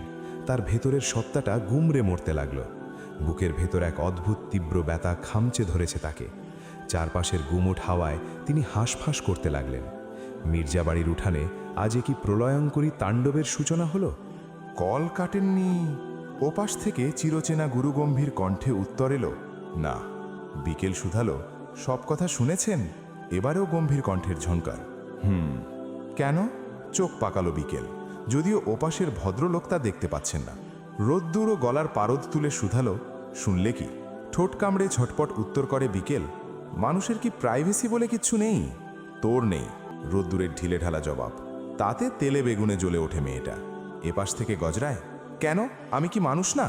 ছেলেটা মিটমিট করে হাসল তাতে। নিজেকে তাই মনে করিস বুঝি? রোদ ভাইয়া। অভিমান সপ্তমে এবার, ঠোঁট ফুলে গেছে, নাকের পাটা কাঁপছে তীর করে। আচমকা গাম্ভীর্যের বেড়াজাল ছিঁড়ে হো হো শব্দে হেসে ওঠে রোদ্দুর। কান ফেটে যায় বিকেলের। কর্ণকুহর থেকে মোবাইলটা একটু সরিয়ে নিজেও হাসি লুকাতে ব্যস্ত হয়ে পড়ে। টেনে টুনে মেকি অভিমানটা ধরে রাখে মুখে। হঠাৎ করেই আবিষ্কার করে এক অন্যরকম অনুভূতির খেলা খেলছে হৃদয়ে, ভীষণ অন্যরকম। বিকেল। মানুষটা টেনে টেনে ডাকলো আবারও। বিকেলও ঢঙি গলায় জবাব দেয়, ফোনের ওপাশ থেকে ভেসে আসা কণ্ঠস্বরটা হঠাৎ করেই ভীষণ গম্ভীর হয়ে উঠল। কোনো ভূমিকা ছাড়াই রোদ্দুর বলে বসল, যে যা বলে তাই মুখ বুজে মেনে নিবি না বিকেল, প্রতিবাদ করতে শেখ। বিকেল কিছুটা অপ্রস্তুত হলো, বিড়বিড় করে শুধালো, হঠাৎ এ কথা কেন? শুনলাম তো, তৃপ্তি তোকে কত নীতিবাক্য শোনালো, আর তুইও কিনা নির্বিকার চিত্তে সব মাথা পেতে নিলি। বিকেল নিরুপায় ভঙ্গিতে পাল্টা প্রশ্ন করল, তো কি করতাম আমি? নিজের তরফ থেকে দুটো কড়া কথা বলতে হয়, নইলে দুনিয়ার মানুষ তোকে পেয়ে বসবে। জানিস তো, নরম আর বোবা জিনিস টিপতি মানুষের আনন্দ বেশি। বিকেল কিছুক্ষণ থমকে রইল, জানালার ওপাশে ধূসর আকাশের দিকে তাকিয়ে অস্ফুট স্বরে বলল, জানি না, তবে তৃপ্তি যা বলেছে নেহাত ভুল কিছু বলেনি। ওপাশের মানুষটা যেন আকাশ থেকে পড়ল, অবিশ্বাস্য গলায় প্রতিধ্বনি করল, ভুল বলেনি? তার মানে ও যে তোকে আমার থেকে দূরে থাকার পরামর্শ দিল সেটা তোর কাছে সঠিক মনে হয়েছে। বিকেলের স্বরে এবার দ্বিধা, কিন্তু স্পষ্ট উত্তর দিল, হ্যাঁ। ভেবে বলছিস তো? রোদ্দুরের কণ্ঠস্বরে জেদ আর গভীর অভিমান মিশে একাকার হয়ে গেছে। বিকেল আর কোনো উত্তর দিল না। তার এই মৌনতাকেই চূড়ান্ত সম্মতি ধরে নিয়ে রোদ্দুর নিজেকে গুটিয়ে নিল। কণ্ঠস্বর পাথরের মতো ভারী করে সে বলল, বেশ, তবে তাই করিস। বিকেল পরিস্থিতি সামাল দিতে চাইল। তুমি অযথাই রাগ করছো। না, তুমি না, আপনি। আজ থেকে আমি তোর সিনিয়র, সম্মান দিয়ে কথা বলবি। অ্যান্ড রিমেম্বার দ্যাট, যেমনটা চেয়েছিস ঠিক তেমনই দূরে থাকবি। বিকেলের কণ্ঠে আকুতি, রোদ ভাইয়া, রাখলাম, প্লিজ শোনো, দূরে থাকবি। রোদ্দুরের জেদ যেন পাহাড় সমান। উফ, শোনোই না একবার। এতটা দূরে চলে যাবি বিকেল, যেন ওই আকাশের চাঁদটাকেও আমার খুব কাছের মনে হয়। খট করে লাইনটা কেটে গেল। বিকেল একটা দীর্ঘশ্বাস ফেলে আবারও নম্বরটা ডায়াল করলো, কিন্তু ওপাশ থেকে যান্ত্রিক কণ্ঠ জানিয়ে দিল, নম্বরটি বর্তমানে বন্ধ আছে। বিকেল ঠিক বুঝতে উঠতে পারে না ছেলেটা হুট করে কেন এমন জ্বলে উঠল। কি এমন ভুল বলে ফেলেছে সে? যুক্তি তো বলে তাদের মাঝে কিছুটা দূরত্ব থাকাই শ্রেয়, কিন্তু আদতেই কি দূরে থাকা সম্ভব? মনের গহীনে এখনই কেমন একটা শূন্যতা হাহাকার করে উঠছে। বুকের ভেতরটা এক অদ্ভুত অস্থিরতায় মোচড় দিয়ে উঠছে বিকেলের। এই অনুভূতির নাম কি? কেন হঠাৎ করে পৃথিবীটা এত অচেনা লাগছে? বিকেলের জানা নেই এই অস্থিরতার উৎস কোথায়। শুধু জানে নিস্তব্ধ ঘরটাতে সে ভীষণ একা হয়ে পড়েছে। সত্যি সত্যি ছেলেটা যেন যোজন যোজন দূরত্ব বাড়িয়ে নিল। রাতের ডাইনিং টেবিলটা দুপুরের চেয়েও বেশি স্তব্ধ, থমথমে। সেখানে কেউ কথা বলছে না, এমনকি কারোর নিঃশ্বাস ফেলার শব্দটুকুও পাওয়া যাচ্ছে না। মনে হচ্ছে সবাই বুক ভরে দম নিতেও ভয় পাচ্ছে, পাছে সেই শব্দে কোনো প্রলয় শুরু হয়। বিকেলের ইচ্ছে ছিল না এই শ্বাসরুদ্ধকর পরিবেশে আসার, কিন্তু রেহনুমা এবার আর দুপুরের ভুল করলেন না। স্বামীর কড়া নির্দেশ থাকা সত্ত্বেও তিনি বিকেলকে ডাকতে গেলেন। বিকেলও কোনো ওজর আপত্তি ছাড়াই সুবোধ বালিকার মতো চলে এলো। বাহ্যিকভাবে ভাবখানা এমন, বড় মায়ের ডাকে সে বাধ্য হয়ে এসেছে, অথচ তার অবুঝ মন জানে এই আশা কেবল বড় মায়ের ডাকে নয়, বরং অন্য কোনো এক অদৃশ্য টানের আগুনে তার হৃদয় প্রতিনিয়ত পুড়ছে। টেবিলের চারপাশে এক একজন প্রস্তর মূর্তির মতো বসে আছেন। উমেদ মির্জা, উসমান মির্জা, মেহেরজান, সবার দৃষ্টি নিচের দিকে। কেউ কারো দিকে তাকাচ্ছে না, শুধু যান্ত্রিকভাবে হাত চালিয়ে খেয়ে যাচ্ছে। রোদ্দুরের ঠিক পাশের চেয়ারটিতে বসেছিল তৃপ্তি। খাওয়ার মাঝপথে রেহনুমা তাকে হাত মুছার তোয়ালে নিয়ে আসতে বললেন। তৃপ্তি চেয়ার ছেড়ে উঠতেই বিকেল সুযোগটা নিল। অত্যন্ত ধীর স্থির পায়ে এগিয়ে গিয়ে সে ঠিক ওই শূন্য চেয়ারটিতেই জেকে বসল। তৃপ্তি ফিরে এসে কিছু বলার সুযোগ পাওয়ার আগেই জ্বলে উঠল রোদ্দুর। উপস্থিত সবাইকে জানান দিয়ে প্রায় চিৎকার করে বলে উঠল, এখানে বসলি কেন? বিকেল মুহূর্তে লজ্জায় কুঁকড়ে গেল। টেবিলের সব কটি চোখ এখন তার দিকে। নিজেকে সামলে নিয়ে খুব নিচু স্বরে শুধালো, কেন? বসলে কি হয়েছে? রোদ্দুরের কণ্ঠে কোনো দয়া নেই, বরফ শীতল স্বরে বলল, এটা তৃপ্তির চেয়ার। চেয়ারে কি নাম লেখা আছে? ও বসেছিল তোর আগে, তুই জেনে শুনে এভাবে ধপাস করে বসবি কেন? রোদ্দুরের আক্রমণাত্মক ভঙ্গি বিকেলের সহ্যের সীমা ছাড়িয়ে যাচ্ছে। অবাক হচ্ছে সে, একই সঙ্গে আহত। কল্পনাতেও ভাবেনি সামান্য বসা নিয়ে এরকম সিন ক্রিয়েট করতে পারে কেউ, তাও কিনা সকলের সামনে, তৃপ্তির কারণে। তৃপ্তি তার চেয়ে আপন হয়ে গেল। বুকের ভেতর একটা খামচে ধরা, কামড়ে রাখা হিংসে অনুভব করে বিকেল। বড় বড় চোখে চেয়ে আছে রোদ্দুরের মুখপানে। তৃপ্তি তোয়ালে নিয়ে ফিরে এসে এই হাউকাউ দেখে অপ্রস্তুত হয়ে পড়ল। নরম গলায় বলতে চাইল, থাক না রোদ ভাইয়া, বসুকো। কিন্তু ওর কথা শেষ হওয়ার আগেই মেহেরজান বিষ মেশানো কণ্ঠে খ্যাক খ্যাক করে উঠলেন, অন্যের জিনিস কাইড়ে নিতে এই ম্যাডাম তো একদম ওস্তাদ। কথাটা তীরের মতো বিকেলের বুকে বিঁধে। চোখের কোণে নোনা জল চিকচিক করে উঠলেও সে এবার দমল না। মেহেরজানের দিকে সরাসরি তাকিয়ে তীব্র প্রতিবাদের স্বরে বলে উঠল, কি কেড়ে নিয়েছি আমি? সব সময় আজাইরা কথা বলবা না তো দাদু। একটা চড় মারব কিন্তু ছেমড়ি। মেহেরজান দাঁত কিড়মিড় করে চেঁচিয়ে উঠলেন।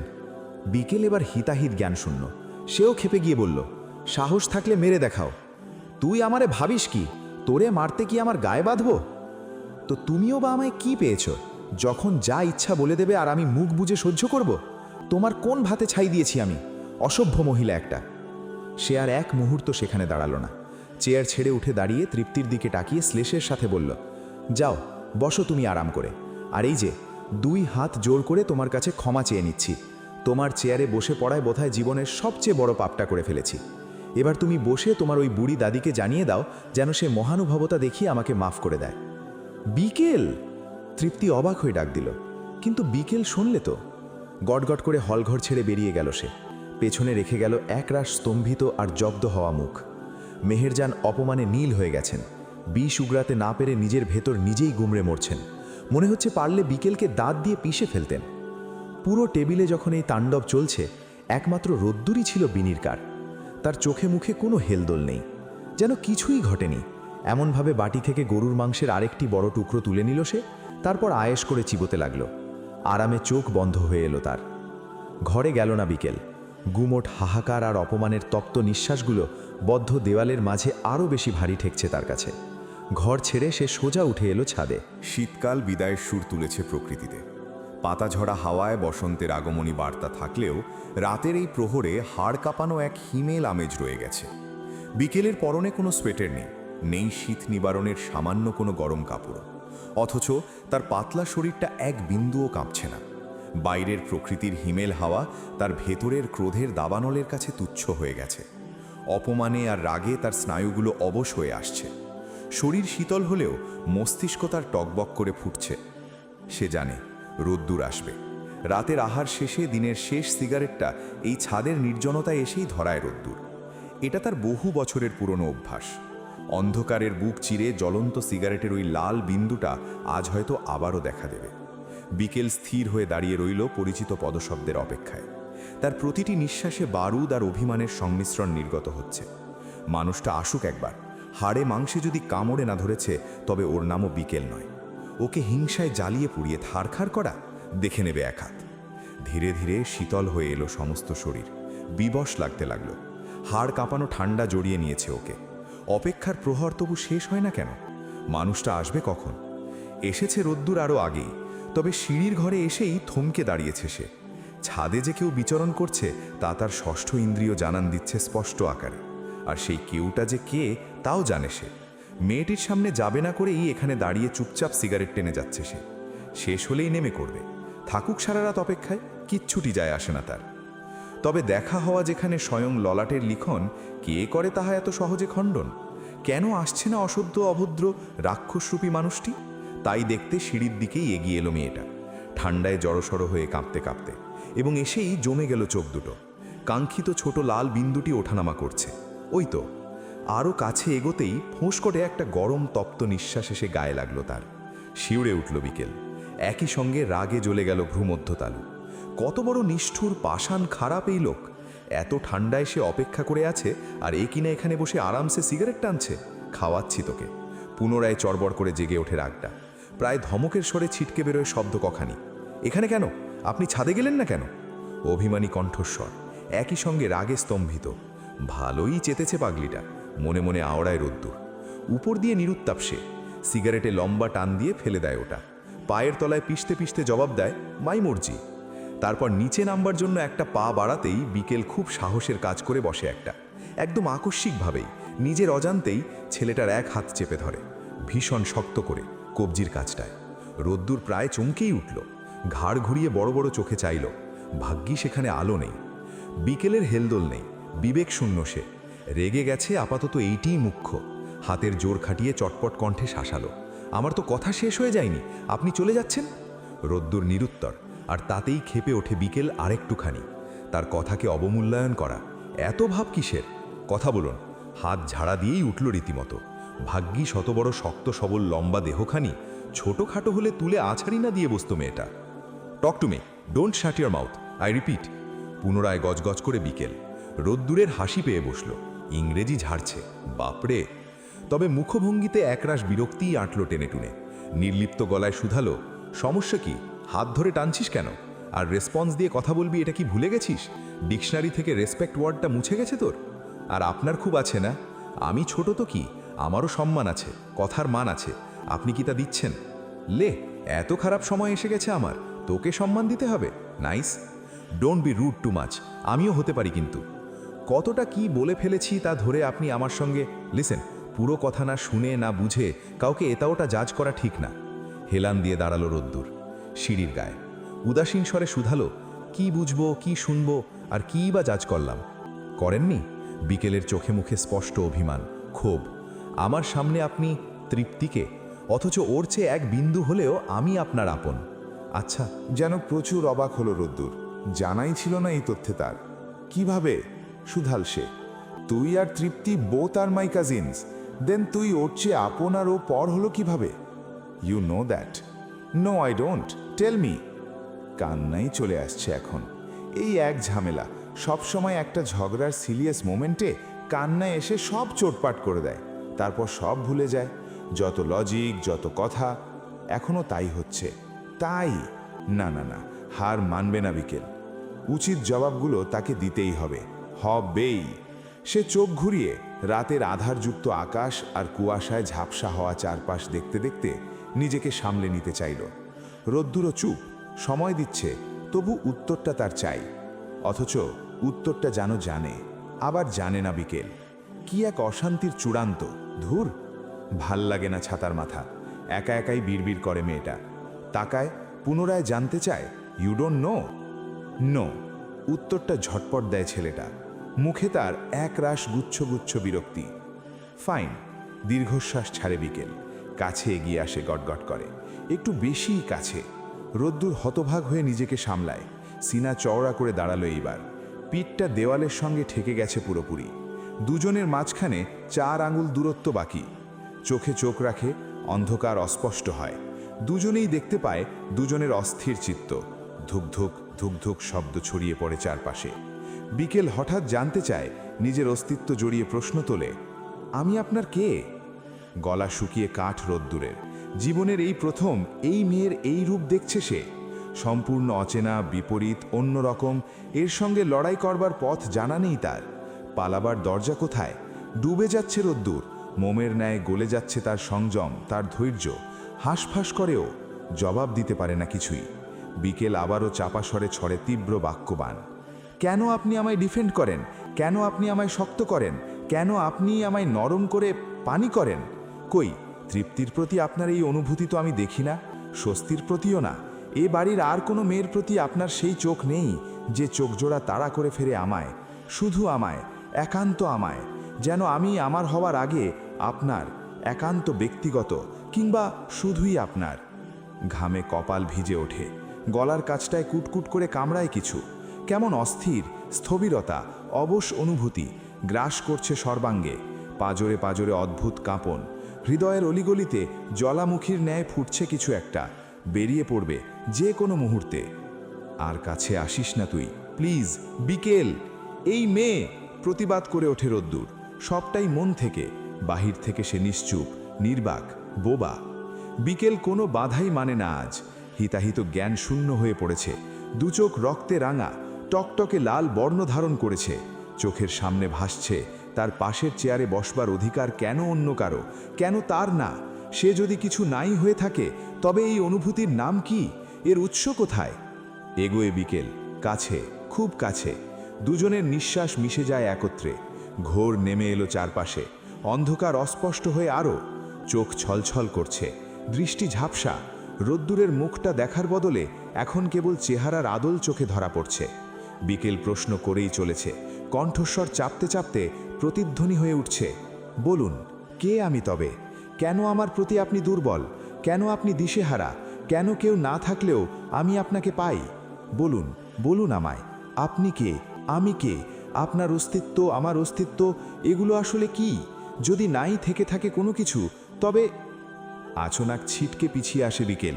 সিঁড়ির মাথায় এসে দাঁড়ালো। রেলিং দেওয়া হয়নি এক একটা তলায়। পা ফসকে পড়লেই সোজা নিচের দিকে। শরীরটা ভেঙে চুলে গুড়িয়ে যেতেও পারে। ধক করে ওঠে রোদ্দুরের বুক। বিকেল হাসে মিটিমিটি। তবে আমায় ছেড়ে দিন, যেতে দিন। বিদ্ধ করবেন না আপনার ওই চাউনিতে। কসম, আমি মরে যাই। আর তারপর আমায় খুঁজবেন ওই দিগন্তের সীমানায়, চাঁদের চেয়েও দূরে, অনেক অনেক দূরে।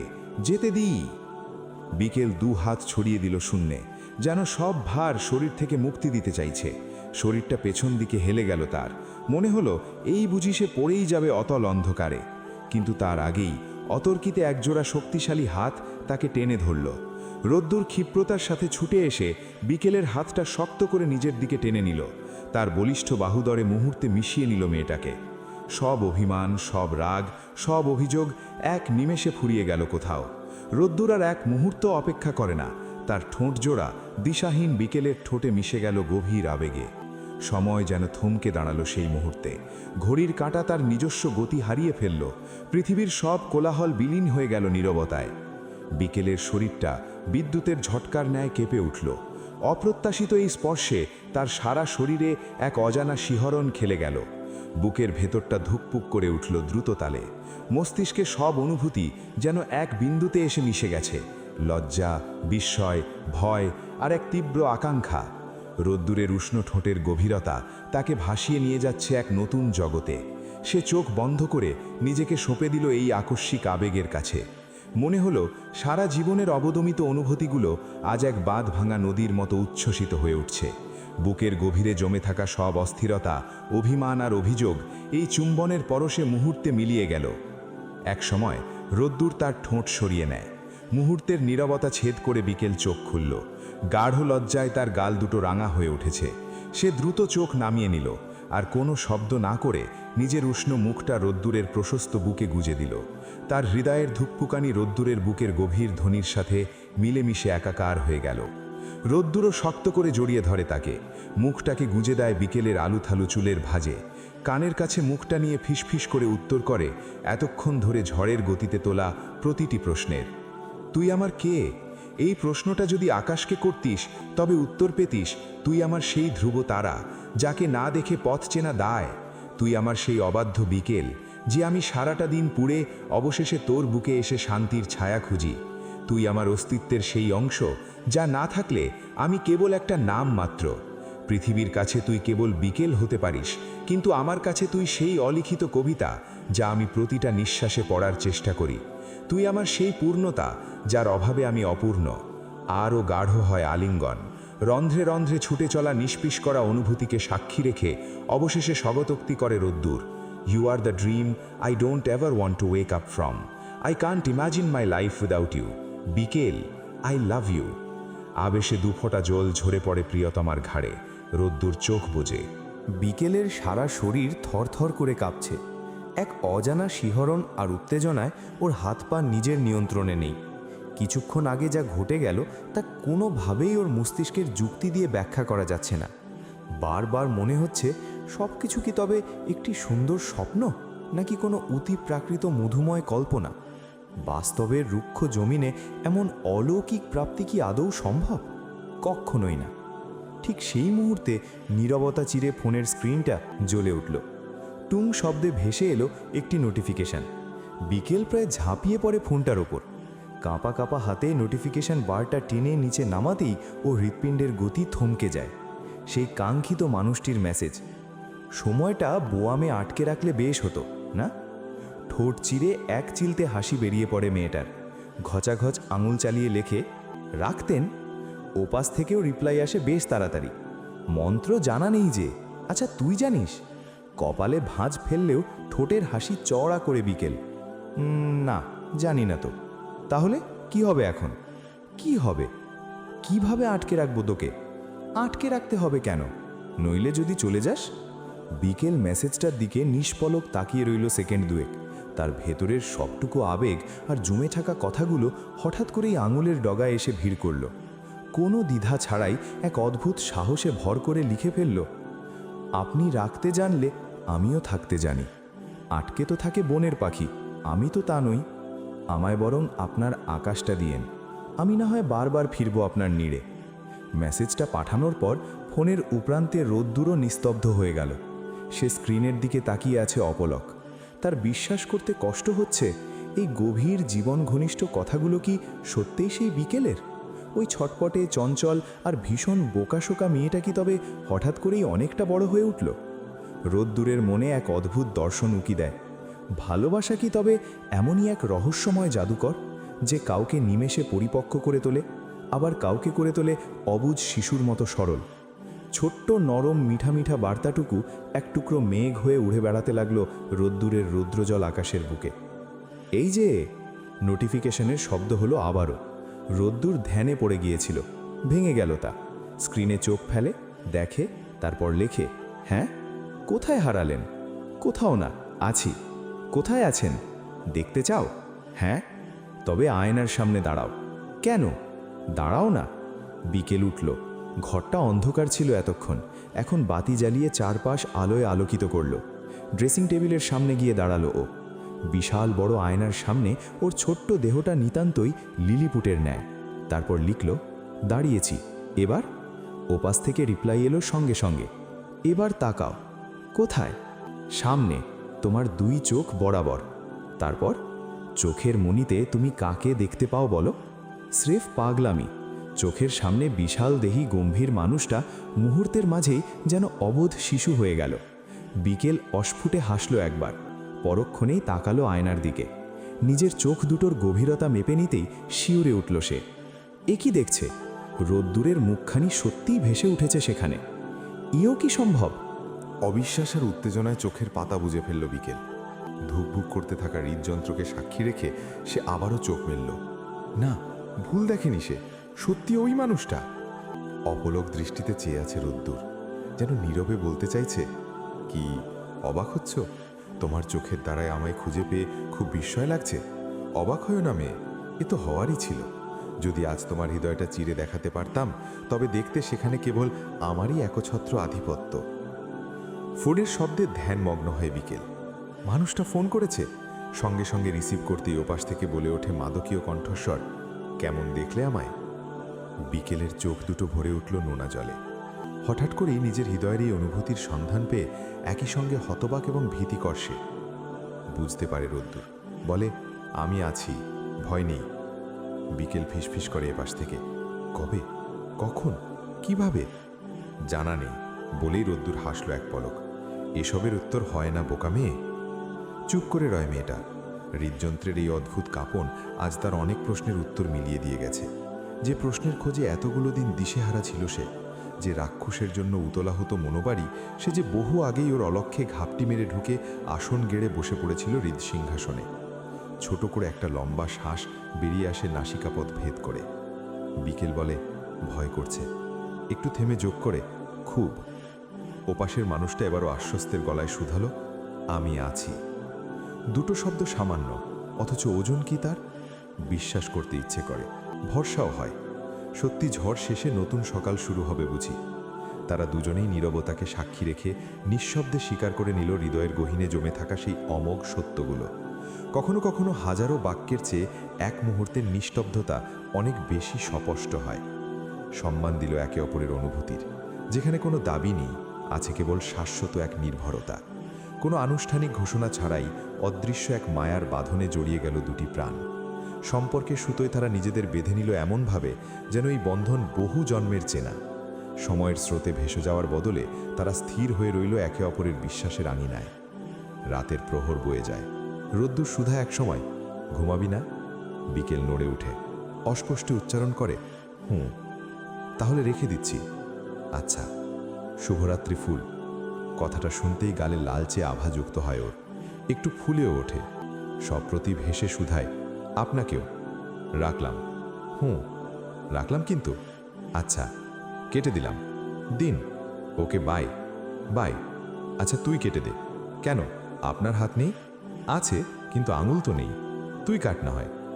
আমারও নেই। কি? আঙুল? তাহলে এখন? হেসে উঠল বিকেল। ভালো লাগছে ওর, ভীষণ ভীষণ ভীষণ।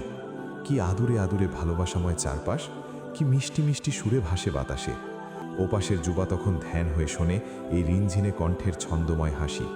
হঠাৎ আরও চমকে দিতেই যেন গেয়ে ওঠে এপাশের কণ্ঠস্বর। তোমার গল্পে আমি থাকতে চাই, তোমায় সঙ্গী করে বাঁচতে চাই, আমি পারছি না নিজেকে আটকাতে। থামতেই রোদ্দুরও অবাক করে বিকেলকে। ওর সুর ধরেই গেয়ে ওঠে পরের কলি, অথবা হৃদয়ের কথকলি।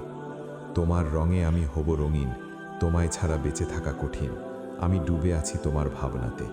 চমৎকৃত বোধ করে বিকেল, শিউরে উঠে অজানা শিহরণে। দুজনেই দুপাশ থেকে গেয়ে উঠে বাকি লাইনগুলো একসঙ্গে। আমার এ কথা মিথ্যে নয়, আমি ভালোবাসি শুধু তোমাকেই, আমার সকল প্রার্থনায়। আমি চাই যে শুধু তোমাকেই, আমার সকল প্রার্থনায়। আমি চাই যে শুধু তোমাকেই। বাইরে এসে বসো, তোমার বড় বাবা তোমার সঙ্গে কথা বলতে চান। এহেন কথায় প্রায় অবাকই হতে হয় বিকেলকে। মাত্র কিছু সময় পূর্বেই ঘুমটা ভেঙেছে তার। আড়মোড়া দিয়ে শরীরটাকে ঝেড়ে ঝুড়ে উঠে বসেছে বিছানার উপর। হাত মুখ ধোয়া হয়নি। বাইরে ঝকমক করছে রোদ। কিছুটা ছটা এসে পড়েছে ঘরের মেঝেতে। টাইলসের উপর প্রতিফলন হয়েছে চারকোনা রোদের আলোকরশ্মি। আজ এই রোদ আলোর খেলা দেখতেও দারুণ লাগছে। বাতাসের গায়ে অন্যরকম ঘ্রাণ। আচ্ছা, প্রেমে পড়লে সব কিছুই অন্যরকম সুন্দর হয়ে ওঠে। এটাই তবে প্রেমের জাদু হবে হয়তো। এই আনন্দঘন সুন্দর মুহূর্তটিতে পাশে আরও একজন থাকলে দারুণ হতো। মিস করছে বিকেল তাকে। কোথায় মানুষটা? ওঠেনি? এই ভেবেই হাতে নিয়েছিল ফোনটা। কল করবে অথবা একটা শুভ সকাল মেসেজ। ঠিক তখনই মেজমা অর্থাৎ তৃপ্তি, স্বস্তির আম্মা এসে এই কথাগুলো বলেই ভ্রু কুচকে তার দিকে তাকিয়ে রইল। বিকেল ফোনটা ফেলে রাখে পাশে। মেঝেতে পা নামিয়ে শুধালো, কি হয়েছে? ডাকে কেন? তোর সেই কৈফিয়া তো তোকে দেওয়া লাগবে এখন। লতা বিরক্ত মুখে জবাব দিলেন। বিকেলের সুন্দর মনখানা মুহূর্তে চুরমার হলো। কপালে পরপর কয়েকটি ভাঁজ ফেলে প্রশ্ন ছড়ে, এমন রেগে আছো কেন? আমি তো নর্মালভাবে জিজ্ঞেস করলাম। তোর এত প্রশ্নের উত্তর দেওয়ার মতো সময় আমার নেই। তাড়াতাড়ি চল। মহারানীদের ঘুম ভাঙে বেলা 12টার পর। তাতে তোমার এমন রিয়্যাক্ট করার কি আছে চাচি? মুখটা না চালিয়ে পা চালা। দিন দিন অসভ্য হচ্ছিস। হবেই তো, মা না থাকলে যা হয় আর কি। তোমরাও তো মা। ও না, মায়েরই মতন। কই তোমরা আমায় সভ্য বানাতে পারলে না কেন? লতা স্তব্ধ হন। মুখের উপর মুখ চালিয়ে যাচ্ছে। এত বেয়াদব হয়ে উঠেছে মেয়েটা। ওর জায়গায় তৃপ্তি হলে মেরে মুখ ভূতা করে দিতে দুবার ভাবতেন না তিনি। নেহাত ছোট দেবরের মেয়ে, যদিও অধিকার আছে, তবু ছুঁচো মেরে হাত নোংরা করতে চান না তিনি। কেবল নিষ্পলক চাউনি ফেলে ধমাধম বেরিয়ে গেলেন। তারপর বিকেল দীর্ঘশ্বাস ছাড়ে। হঠাৎ করেই মেজাজটা তুঙ্গে উঠে যায় তার। কিছুতেই মুখটাকে থামানো যায় না। হঠাৎ যে কি হলো, সবটাই ওই লোকের সঙ্গে মিশবার ফল। নিজেও অস্ত এক জল্লাদ, তাকেও বানাচ্ছে তাই। দ্রুত হাত মুখ ধুয়ে এক প্রকার দৌড়েই দরবারে ছুটল বিকেল। সাত সকালে তাকে এমন হুট করে ডাকার মানে কি? আবারও কি কোনো নতুন নাটকের মহড়া শুরু হলো? একবার মনে হয়েছিল রুদ্দুরকে সবটা জানাই, কিন্তু পরক্ষণেই সে চিন্তা ঝেঁটিয়ে বিদায় করল সে। ওটা তো আরেক আস্ত পাবল। এখন কিছু বললে হিতে বিপরীত হতে পারে। খামোখা কি রিয়্যাক্ট করে বসবে তার ঠিক নেই। তার চেয়ে আগে নিজে গিয়ে দেখাই গেল কপালে আজ কি নাচছে। এসব 7-5 ভাবতে ভাবতেই সে হাজির হলো উমেদ মির্জার ঘরে। বিছানায় আজ শোয়া হয়ে বসে আছেন তিনি। ঘরে আগে থেকেই উপস্থিত রেহেনুমা, লতা আর মেহেরজান। শুধু ওসমান মির্জাকে দেখা যাচ্ছে না। ভেতরে পা রাখতেই বিকেলের এতক্ষণের জমানো সব সাহস যেন হাওয়াই মিঠাইয়ের মতো ফুস করে মিলিয়ে গেল। নিজের ঘরের মানুষ মনে হওয়া তো দূরের কথা, তার মনে হলো সে কোনো প্রেতলোকের ডাইনি আর শাকচুন্নিদের আস্তানায় ঢুকে পড়ছে। দরজার চৌখাটে দাঁড়িয়েই মনে মনে দোয়া দুরুদ পড়তে শুরু করলো বিকেল। শয়তান তাড়ানোর সূরা জপতে জপতে 1 পা 2 পা করে ঢুকল সে, কিন্তু নিস্তার নেই। পা রাখতেই মেহেরজানের খ্যাকানো কণ্ঠস্বর তীরের মতো বিঁধল কানে। তোরে কখন ডাকা হইছে? এখানে মুরব্বীরা সবাই বসে আছে আর তোর এখনো নবাবি শেষ হয় না? গায়ে লাগে না কথা? বিকেল চুপ করে থাকবে ভেবেও পারল না। ঠোঁট জোড়া হঠাৎ করেই লাগামহীন ঘোড়ার ন্যায় জবাবে ছড়িয়ে দিল শব্দ কখালে, ফ্রেশ হয়ে তবেই তো আসবো নাকি? এখানে নবাবির কি দেখলে? একটু সুন্দর আর নর্মালভাবে কথা বেরোয় না কেন তোমার মুখ দিয়ে? দেখ উমেদ, দেখ মাগির বিষ দেখ। মেহেরজান চোখের ইশারায় আগুন ঝরালেন। পারেন না বিকেলকে পুড়িয়ে রোস্ট করেন। উমেদ মির্জা কিছু বলার আগেই বিকেল বুড়ির কথা ধরে ফেলল খপ করে। খেকিয়ে উঠে বলে, রেহনুমা বাঁধ সাধলেন মাঝখানে। বিকেল চুপ। বিকেল বড় মায়ের মুখের দিকে চেয়ে একটু নরম হওয়ার চেষ্টা চালায়, কিন্তু লতার উগ্র আচরণ আবারও তার সর্বাঙ্গ ঝলসে দেয়। লতা বলছে, গিয়ে ডাকছি দেখে কি দেমাগ বড় ভাইজান? আমাকে প্রশ্ন করে কেন ডাকা হয়েছে, যেন জমিদার ঘরের বেটি। তার স্পষ্ট কারণ দর্শাতে হবে, না হলে আসবেন না। কথা শেষ করেই লতা মুখ বাঁকান। বিকেলও ভ্রু কুচকে প্রত্যুত্তরে বলে, মোটেও এভাবে জানতে চাইনি আমি, নর্মালভাবেই জিজ্ঞেস করেছিলাম কিছু হয়েছে কিনা। যেভাবে তোমরা সবাই আমার বিরুদ্ধে কথা বলছো, তাতে মোটেই মনে হচ্ছে না আমি এ বাড়ির এ বংশের রক্ত। মানুষ তো ঘরের কাজের মেয়ের সঙ্গেও এ ধরনের আচরণ করে না। এমন কি করে ফেলছি আমরা? এইটুকু মুখে এত কথা সাজে কেমন করে? লতা খিচে ওঠেন। বিকেলও কম যায় না। বড়দের থেকেই শিক্ষা নেওয়া। তোমরা যেমন ভালো মন্দ সত্য মিথ্যা সব গড়গড় করে ওই মুখ দিয়ে উগড়ে দাও, আমিও তাই দেই। তবে পার্থক্য এইটুকুই, আমি সত্যের সঙ্গে মিথ্যা মেশাই না, বরং মিথ্যাকে পাশ কাটিয়ে কঠিন সত্যটাই বলি দেখে তোমাদের চোখে বেয়াদব আমি, অসভ্য। রেহেনুমা অসহায় স্বরে আওড়ান, বিকেল কি শুরু করলি তুই? এমন লাগাম ছাড়া হলি কবে থেকে? তুমি তাকে বলো বড়মা, আমার সাথেই বা কেন এরকম করছে? বিকেলকে অসহায় দেখায়। রেহনুমা বললেন, আম্মা তো সবার সাথেই একটু অন্যরকম ব্যবহার করেন। বুড়ো মানুষ, তুই তো জানিস। আর আগে তো তুই না, সবার সাথে তো এমন করে না। আমার মা আমায় জন্ম দেওয়ার পরে এই দুনিয়ার মায়া ত্যাগ করেছে, এটা কি আমার দোষ? তুমি বলো বড়মা। তবু সেই দোষে আমি দোষিত। দিনের পর দিন দাদি আমাকে যা নয় তাই শুনিয়ে গেছে। আমি কোনোদিন টু শব্দটাও করিনি। কিন্তু আর কত? এই শরীরে তো রক্ত বয় বড়মা, দুটো জবাব তো আমার পক্ষ থেকেও বেরোয়। আর সেটাই যখন আজ বলছি, তখন আমি বেয়াদব হয়ে গেলাম, খারাপ হয়ে গেলাম। আচ্ছা, আজ যদি তোমার সামনে তোমার সন্তানের সঙ্গে এরকম আচরণ করতো কেউ, তখনও কি তুমি তাকেই ডিফেন্ড করতে, নাকি উচিত জবাব দিতে বলো তো? বিকেলের লাল হয়ে যাওয়া চোখ জোড়া থেকে চোখ ফিরিয়ে নেন রেহনুমা। জবাবটা তার জানা, কিন্তু মুখ দিয়ে উচ্চারণের পথ নেই। তিনি আর চোখে উমেদ মির্জার দিকেই তাকালেন একবার। এ পর্যায়ে উমেদ মির্জা বলে ওঠেন, তোমার এত কথা শোনার জন্য এখানে ডাকা হয়নি, নাকি আমার মায়ের বিচার সভা চলছে? বিকেল নাক টেনে চোখটাকে স্বাভাবিক করার চেষ্টা করে, ঠোঁটে এক টুকরো হাসির রেখা টেনে বলে, মাফ করবেন, বলুন কি জন্য ডেকেছেন আমায়? উমেদ মির্জার ভ্রু জোড়া কোচকায়। এই মেয়ের এত বার বেড়েছে, তিনি কল্পনা করতে পারছেন না কার উস্কানিতে, তবে আন্দাজ করছেন একটি নাম, বিধাতা যেন সত্যি না হয়। মনে মনে অনুরোধও করে ফেললেন একবার। কণ্ঠস্বর ভারী করে তুলে বললেন, তোমার দ্বিতীয় মা এ বাড়িতে আসার অনুমতি পেয়েছে, শুনেছ নিশ্চয়ই? স্তব্ধ হলো বিকেল। দুধারে মাথা নাড়িয়ে দায় সারাভাবে জবাব দিল, শুনিনি। শুনলে তো, তারা এলে যেন প্রাপ্য সম্মানটা পায়। বিকেল কিছু বলল না, চোখের কোণে কিছু একটা ঢুকেছে বুঝি, জ্বলছে খুব। উমেদ মির্জা নিস্তব্ধ মেয়েটাকে ভেঙে চুড়ে গুড়িয়ে যেতে দেখে একটু যেন খুশিই হলেন। পুনরায় গলা খাকড়ে বললেন, আর তোমার বিয়ে দেওয়ার ব্যাপারে তোমার বাবা আমার হাতে সবটাই ছেড়ে দিয়েছে। আশা করি তোমার মনে আছে আমায় কি কথা দিয়েছিলে তুমি? আবারও স্তব্ধ হয় বিকেল। এবার যেন গোটা আসমানটা ভেঙে পড়ে তার মাথার উপর। চিৎকার করে না বলতে ইচ্ছে করছে তার, অথচ গলা ছিলে একটা শব্দও বেরোচ্ছে না। উমেদ মির্জা জবাবের অপেক্ষায় চেয়ে। বিকেল নত মস্তক হলো, কিচ্ছুটি বলতে পারল না, কিচ্ছুটি না। তাই উমেদ মির্জাই বললেন ফের, তাহলে ওই কথাই রইল, এই শুক্রবার দেখতে আসবে ওরা, সব ঠিকঠাক থাকলে। রেহনুমা এগিয়ে এলেন, ঘরে যা, মানসিকভাবে প্রস্তুতি নে। অসাড় হয়ে পড়েছে বিকেল, পা দুটো যেন কেউ আটকে দিয়েছে মেঝের সঙ্গে। এত ভার, এত ব্যথা, টেনে নেওয়া দায়। তবু নিজেকে টেনে হিচড়ে কোনো মতে বাইরে বেরোতে বেরোতে শুনতে পেল মেহেরজান বলছেন, এই গাড়ে বিদায় দিলেই এ বাড়ির শান্তির বাতাস বইব, আমি দেখতাছি। উমেদ মির্জাও তাল মেলালেন মায়ের সুরে, বাকিরা পড়াশুনো করে নিজেদের পায়ে দাঁড়াক, এরপর না হয়। ভাইজান, আপনি কথা দিছেন, কিন্তু আপনার ভাই সেই ভরসায়। লতা ধরলেন উমেদ মির্জার কথার লেজ, তাতে সায় দিলেন তিনি, আমি জানি, ওকে দুশ্চিন্তা মুক্ত থাকতে বলো। কবে আসবে? এই রোজার ঈদে। আগে আসতে বলো, একসাথে কয়েকদিন ইফতার না হয় করলাম সবাই। জি ভাইজান, বলেছি আমি, কয়েকদিন রোজা থাকতেই আসবে, মাস তিনেকের ছুটি। ভালো হবে, এই সময়ই না হয়। আপনি আমার মনের কথাটা ধরেছেন ভাইজান। লতা হেসে উঠলেন, সঙ্গে মেহেরজানও সায় দিয়ে হেসেছেন খ্যাক খ্যাক করে। অথচ হাসি নেই বিকেলের চোখ মুখ জুড়ে, সেখানে কেবলই মেদু রঙা ছায়া। দুয়ে দুয়ে চার মেলাতে বিন্দুমাত্র সময় লাগলো না তার। অস্বাভাবিক জোর চলে এলো পায়ে। নিজের সব অপমান আর দুঃখ নিমিষেই ধুলোয় মিশিয়ে সে ঝড়ের গতিতে ছুটে চলল দোতলায়। তার গন্তব্য তৃপ্তি। সিঁড়ির মুখে আসতেই দেখা হয়ে গেল, তৃপ্তি মাত্রই রোদ্দুরের ঘর থেকে বেরিয়ে আসছে। দৃশ্যটা দেখা মাত্রই বিকেলের সারা শরীরে আগুনের হলকা বয়ে যায়। তীব্র বিতৃষ্ণায় সে চাপা চিৎকারে বলে উঠল, তুই এখানে কি করিস? তৃপ্তি আচমকাই আক্রমণে থমকে পড়ে, ভ্রু কুচকে অবাক হওয়ার ভান করে পাল্টা প্রশ্ন ছড়ে, মানেটা স্পষ্ট, তুই ওর ঘরে কি করছিস? ঘর গোছাতে গিয়েছিলাম। কেন? বড় মা বলল তাই। আর এটা তো নতুন কিছু না বিকেল, আমি মাঝে মধ্যেই ওর ঘর গুছিয়ে দিই, তুই তো তা জানিস। বিকেলের ঠোঁটের কোণে একটি বিষাক্ত হাসি ফুটে উঠল। না রে, জানতাম না, আজ জানলাম। কি বলতে চাস তুই? তৃপ্তি এবার খানিকটা রুখে দাঁড়ালো। বিকেল এক পা এগিয়ে ওর চোখের দিকে তাকিয়ে কঠিন স্বরে বলল, মানে এই, তুই আমার বন্ধু না, তুই আমার শত্রু, তুই আমার সতীন। বিকেল? তৃপ্তির কণ্ঠে আকাশ ভেঙে পড়ার উপক্রম হয়। Shut up you স্ল্যাট!